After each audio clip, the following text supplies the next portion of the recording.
Olá, aqui é Denise de Fonseca. Se você não viu o vídeo anterior, clique no card acima. Na sequência, a guia continua falando sobre Eva Peron.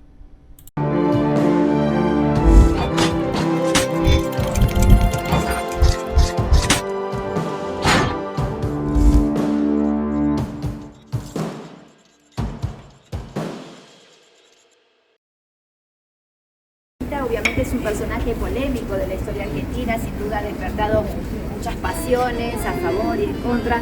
Sí me gustaría rescatar su imagen lejos de temas políticos, pero sí como una mujer que ha apoyado y ha luchado por el voto femenino, por la ley del voto femenino. No fue la primera, ¿no? Aquí en la Argentina tuvimos muchas mujeres que lucharon por eso. Las primeras que comienzan a abrir esos caminos de lucha son las socialistas, mujeres como Julieta Lanteri, Cecilia Grierson, Alicia Moró de Justo, entre muchas otras son las primeras, ¿no?, que empiezan a abrir esos caminos de lucha.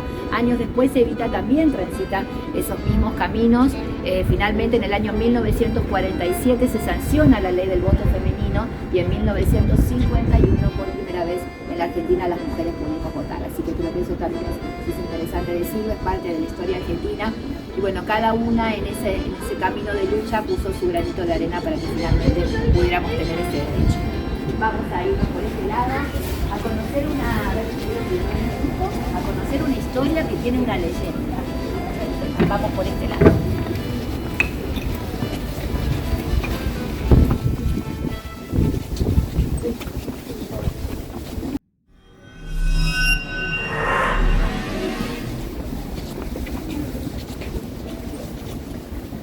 Bueno, muy bien. Nos vamos a ubicar por acá. No sé si conocen esta imagen, si la vieron en alguna publicación, porque es una bóveda que habitualmente aparece en las publicaciones del cementerio. Es una de las más lindas, pertenece justamente al Art Nouveau, del que allá estuvimos hablando hace un ratito. Aquí la presencia de las líneas curvas, de las flores, que en este caso son lirios. Dentro de la simbología funeraria, los lirios nos hablan de una muerte prematura, no de una muerte demasiado rápido, podríamos decir, o antes de lo esperado. Y es el caso de Rufina, que falleció a sus 19 años, el mismo día de su cumpleaños, un 31 de mayo de 1902. Y nos cuenta la historia que ese día ella había celebrado durante toda la jornada y que a la noche, mientras ella se estaba preparando para ir a una función en el teatro, como tardaba mucho en cambiarse, su madre la va a buscar a la habitación y allí la encuentra desmayada sobre la cama. Así es que llama inmediatamente a un médico de la familia, y el médico llega, la revisa, le hace varias técnicas de reanimación. Rufina no reaccionaba. Dos médicos más, amigos también de la familia, se acercan hasta la casa y después de revisarla y de hacer algo que se usaba en la época, que era la prueba del espejo, de acercar un espejo cerca de la nariz y de la boca para ver si había respiración, bueno, Rufina no presentaba ningún signo vital. Por eso los tres médicos coincidieron en que ella había fallecido de un síncope, hoy diríamos un paro cardíaco, ¿no? Así es como figura entonces en su acta de defunción. Por aquellos años, cuando alguien fallecía de forma repentina, como en este caso, debía ser velado durante 30 horas consecutivas. El cuerpo quedaba en una sala de observación durante todas esas horas y recién al día siguiente podía ser ingresado en el cementerio, o en la bóveda en este caso. Bueno, lo cierto es que se siguió con ese protocolo. La familia hizo todo ese protocolo y recién al día siguiente, así consta en los libros del cementerio, Rufina es ingresada a la bóveda familiar, que es es esa puerta que ustedes ven allí, era originalmente la bóveda donde ingresó aquí, ¿no?, donde dice Cambaceres. El papá de Rufina había sido un escritor muy reconocido, pertenecía a la clase alta también de la sociedad de aquí de Buenos Aires, así que ella ingresa a la bóveda de la familia. 3 años después, la mamá, como una manera de homenajear a su hija, construye este sector dedicado a ella en este estilo, entonces tan elegante y propio de esas épocas, el estilo Art Nouveau, y finalmente los restos de Rufina son traídos a este sector. Detrás de la puerta ustedes van a ver luego un féretro en mármol de Carrara, esculpido en este mismo estado, en este mismo estilo, que contiene dentro el féretro con sus restos. Hasta acá es la historia real, ¿no? La que incluso si uno busca los periódicos de esa fecha va a encontrar, ¿no?, esta noticia, va a encontrar las necrológicas que hablan de este deceso y de este dolor que causaba que alguien tan joven muriera así repentinamente. Pero tal vez por eso, ¿no?, y tal vez por la posición que toma aquí esta escultura, es que se fueron tejiendo distintos rumores, distintas leyendas que fueron alimentándose a lo largo del tiempo. Y no sé, si quieren, les cuento una de ellas, ¿no? Hay muchas versiones, por supuesto, yo voy a compartir una de ellas. Bueno, lo que cuenta la leyenda es que en el momento del velatorio, la mamá de Rufina, en medio de su dolor, decidió suspenderlo antes de tiempo, antes de las 30 horas. Así es que el cuerpo de Rufina es ingresado a la bóveda. Al día siguiente, desde el cementerio, se comunican con la madre pidiéndole que se presente aquí porque algo raro había sucedido. Cuando la madre llega, le comunican que durante la noche se habían escuchado algunos ruidos que salían de dentro de la bóveda y que era necesario ingresar con algún familiar. Bueno, cuando ingresan se encuentran con que el féretro no se encontraba en la misma posición en que había sido dejado el día anterior, sino que estaba desplazado de su lugar. En el lugar había marcas de movimiento. ¿Permiso? Sí, no hay problema. Gracias. No. Por ese motivo es que decidieron abrir el féretro. Cuando lo abren, se habían encontrado con el cuerpo de Rufina, que presentaba marcas de arañazos en su cara, en su cuello, tenía las manos muy lastimadas y el interior de la tapa estaba rasgado, con lo cual llegaron a la conclusión de que ella había sido ingresada viva y que lo que había sufrido entonces era un ataque de catalepsia, por lo cual ella había perdido sus signos vitales durante horas. Cuando los recuperó, se encontró dentro de su féretro. Quiso salir desesperadamente y finalmente falleció. Bueno, imagínense que todas las miradas estuvieron puestas sobre la madre, como la gran victimaria que había determinado suspender el velatorio antes de tiempo. Pero además fueron surgiendo muchas versiones. Algunas decían que cualquier Rufina, alguien joven, podría haber sufrido catalepsia. Y una versión decía que su madre, algunas noches quería salir sin que su hija se enterara, la mamá era viuda. Para poder hacerlo le daba unas gotitas de un somnífero que hacían que Rufina se quedara dormida y habría abusado de ese somnífero y eso a lo largo del tiempo le habría causado la catalepsia. Bueno, muchísimas versiones fueron creciendo y también fue creciendo el temor a sufrir catalepsia. Y cuentan que un señor que tenía mucho dinero y mucho temor que le pasara lo mismo que a Rufina, se hizo diseñar un ataúd especial que tenía un mecanismo por el cual él desde adentro podría hacer sonar una campanita dando aviso que estaba vivo, en el supuesto caso de que lo estuviera. Y además ese mismo mecanismo le permitía abrir desde adentro la puerta de la bóveda y al abrirla se accionaban unas campanas que estaban en lo alto. Bueno, cuando estuvo todo listo, cuentan que vino cada año, el día de su cumpleaños, se hacía un ratito para venir a Recoleta a probar el mecanismo. Se metía dentro de su bóveda, se metía dentro de su féretro, probaba si funcionaba la campanita, si funcionaba la puerta, las campanas, y se iba contento a su casa y tranquilo que todo funcionaba bien. Pasaron los años y un día volvió a Recoleta, pero ese día lo trajeron a Recoleta y aseguran que no funcionó ni la campana, ni las campanitas, ni la puerta, porque evidentemente había sido el día de su fallecimiento real.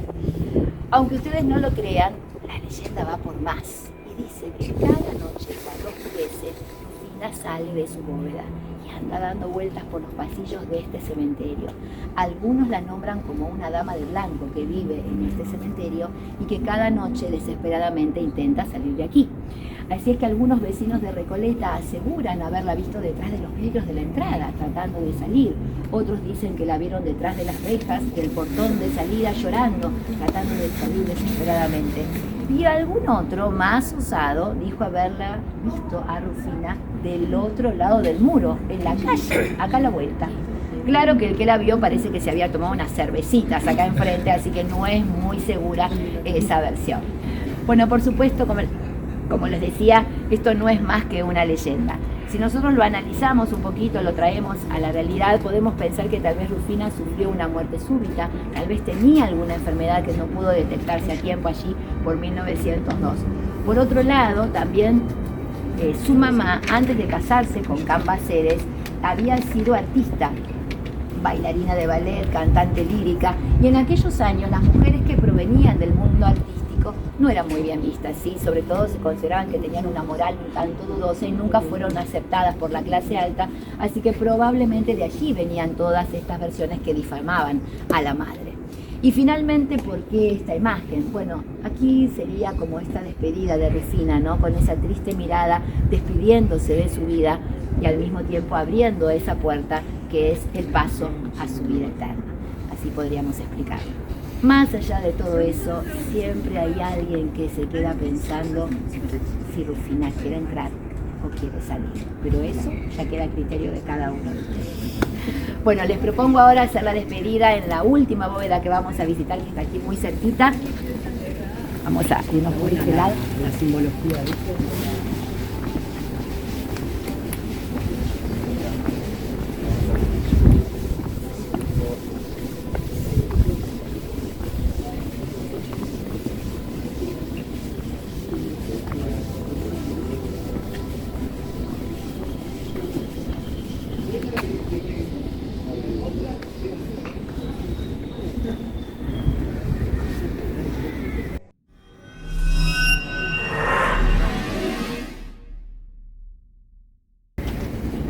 Bueno, muy bien.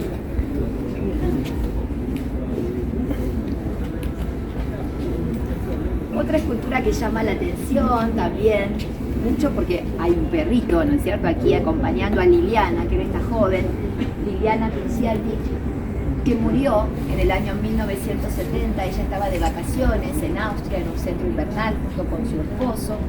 Estaban disfrutando de esas vacaciones y durante la noche una avalancha, una luz de nieve que cae con mucha fuerza sobre el hotel, provoca, bueno, que justamente la fuerza de la nieve rompiera los vidrios de las ventanas, la nieve ingresa a las habitaciones, y si bien ellos son rescatados con vida después de ese accidente, su esposo se salva, pero ella presentaba un cuadro más complejo que finalmente llevó a su fallecimiento.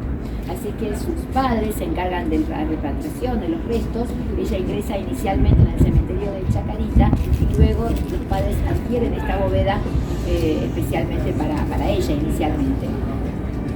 Su papá era italiano, ella era su única hija, era muy joven, tenía 26 años nada más, así que el padre, en el medio obviamente de ese dolor y de esa pérdida, escribe esta poesía en italiano, que bueno, la recuerda y donde bueno, se pregunta un poco, ¿no?, también por qué ella, tan joven, en la plenitud de su vida. La mamá de Liliana era pintora, era artista plástica, entonces hace un cuadro, un retrato justamente de su hija, que es el que está justamente en el ingreso a la bóveda. Pero además ellos contratan a un escultor para que la represente, no solamente en su juventud, también con sus amores, podríamos decir. Así que ella está representada aquí, en la mano tiene su anillo de casamiento, su anillo de compromiso, y del otro lado aparece Sabú, que fue su mascota, su perrito tan querido, que la está acompañando.